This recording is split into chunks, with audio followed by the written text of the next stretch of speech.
I always knew my sister Rachel was ambitious, but I never thought she'd destroy our family's legacy just to take control.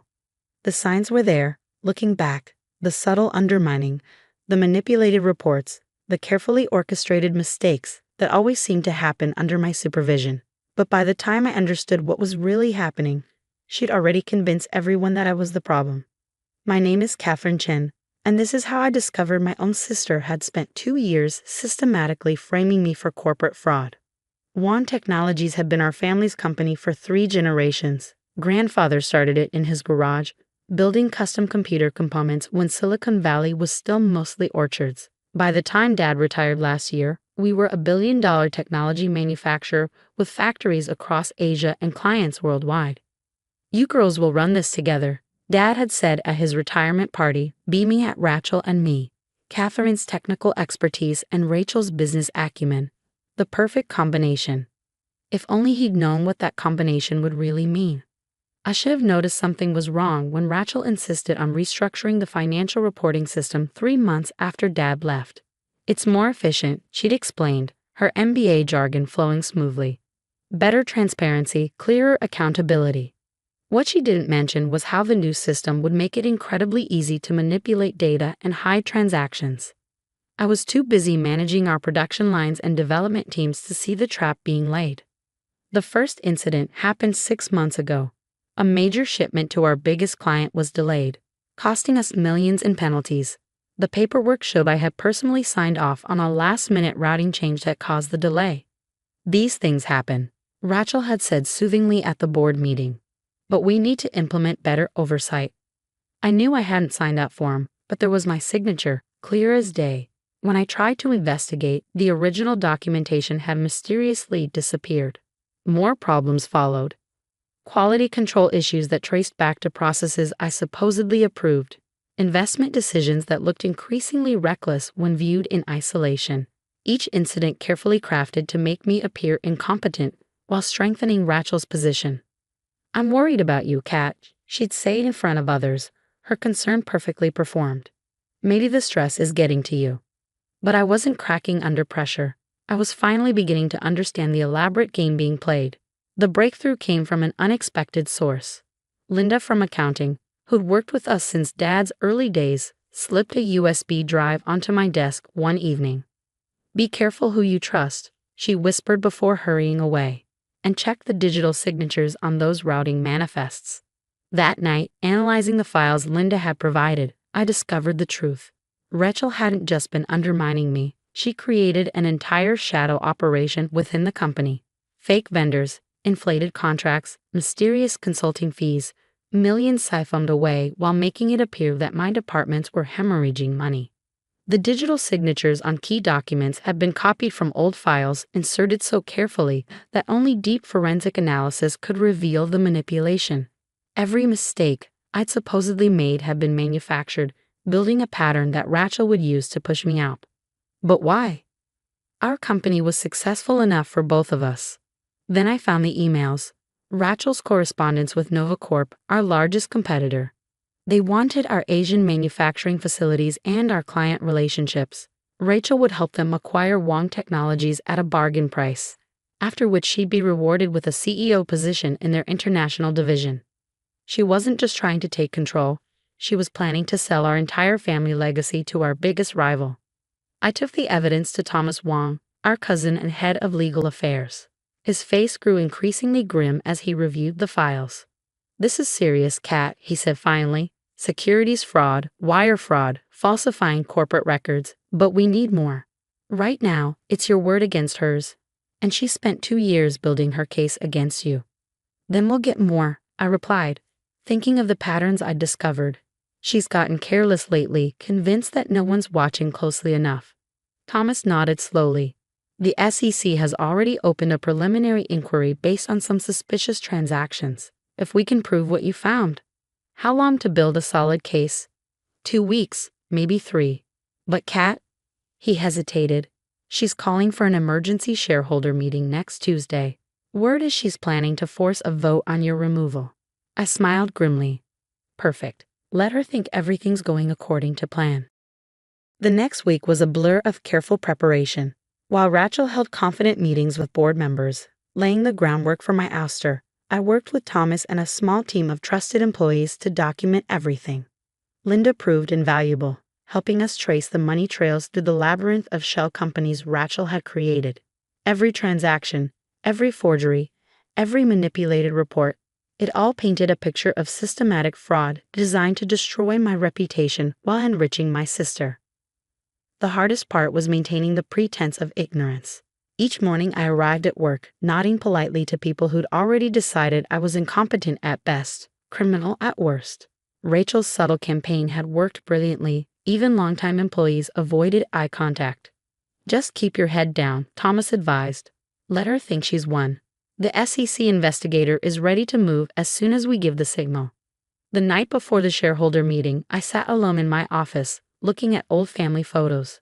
Rachel and me at company picnics, working summer jobs in the factory, learning the business from the ground up. When had ambition turned to betrayal? My phone buzzed. A message from Rachel. "We should talk before tomorrow's meeting. I have a proposal that could make this easier for everyone." I didn't respond. Her version of easier would probably involve me quietly accepting blame for everything, maybe even taking a token consulting position to maintain appearances. Instead, I made one final check of our evidence. The SEC investigator was ready. Thomas had the documentation organized. Linda had backed up everything securely off-site. Tomorrow would change everything. But first, I had to let my sister think she won. Right up until the moment the truth was revealed. I touched the photo on my desk. Dad, Rachel, and me at the factory opening in Shanghai. We were smiling, arms around each other, unaware of how greed would tear us apart. "I'm sorry, Dad," I whispered, "but sometimes protecting the family legacy means exposing family secrets." The office grew quiet as night fell. Somewhere in the building, Rachel was probably rehearsing her speech for tomorrow, planning how she'd gracefully accept control of the company she tried to destroy. She had no idea what was really coming. The boardroom was packed when I arrived the next morning. Board members, major shareholders, even a few reporters Rachel had invited to witness my humiliation. She stood at the head of the table, elegant in a designer suit, radiating confident authority.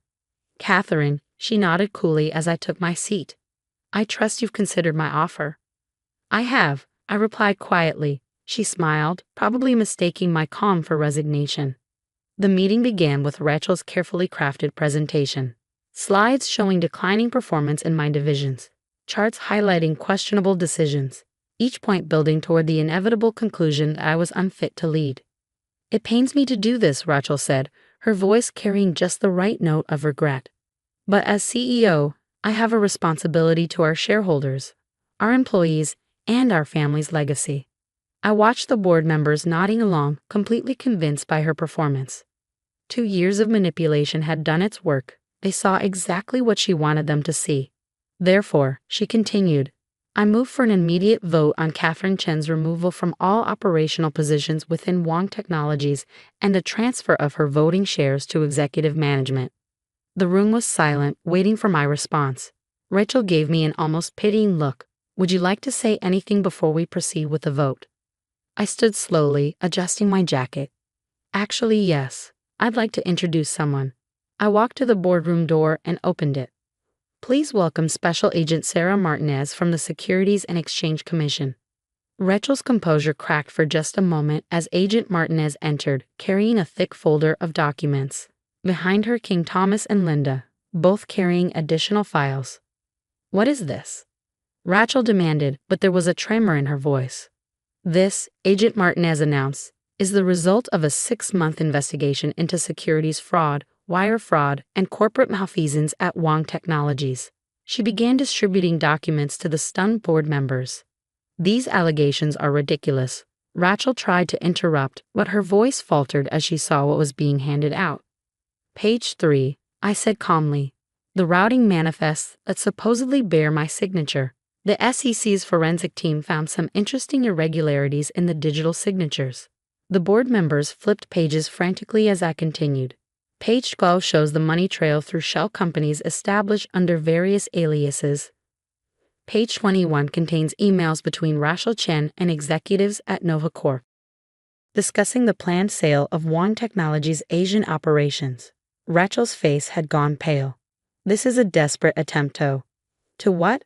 I cut in. To expose how you've spent 2 years systematically looting our company while setting me up to take the blame? To reveal your plan to sell our family's legacy to our biggest competitor. Linda stepped forward, adding her own documents to the growing pile. The accounting irregularities are all documented here. False vendors, inflated contracts, unauthorized payments, all carefully structured to appear to come from Catherine's departments. But there's one thing you didn't count on, Thomas added, his legal training evident in his precise tone. People who care about this company enough to look deeper, to question things that didn't add up. The boardroom erupted in chaos. Shareholders demanded explanations. Board members huddled with their lawyers. The reporters Rachel had invited were frantically taking notes, though this wasn't the story they'd expected to cover. Rachel made one last attempt to regain control. These are baseless accusations. I've spent years building this company. No, I interrupted firmly. You've spent years destroying it from within. The only thing you built was an elaborate fraud designed to enrich yourself at the expense of everyone else. Agent Martinez stepped forward. Ms. Reshelchen, I have a warrant for your arrest on multiple counts of securities fraud, wire fraud, and conspiracy to commit corporate espionage. As federal agents led my sister away in handcuffs, I felt no satisfaction, only sadness for what greed and ambition had done to our family. The aftermath was intense but necessary. A complete audit revealed the full scope of Rachel's scheme, nearly $100 million diverted through various fraudulent means. The planned sale to Nova Corp would have stripped Wong Technologies of its most valuable assets for a fraction of their worth. Dad came out of retirement temporarily to help stabilize the company.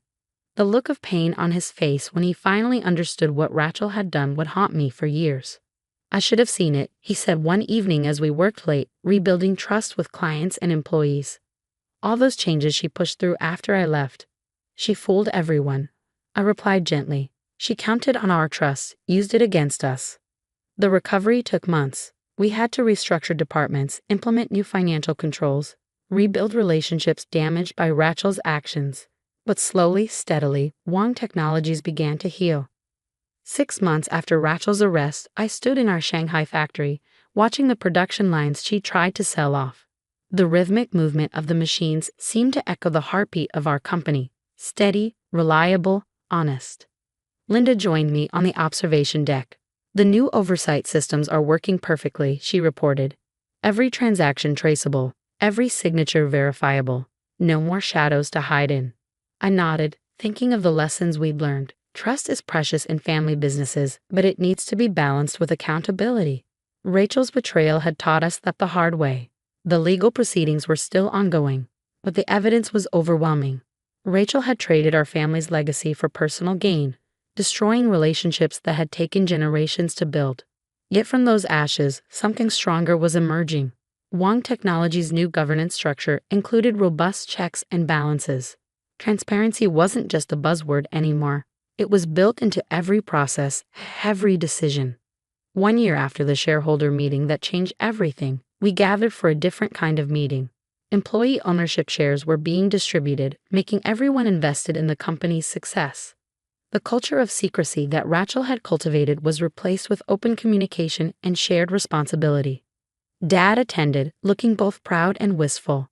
Your grandfather, he said during his speech, built this company on a foundation of integrity. Sometimes it takes a crisis to remind us what really matters.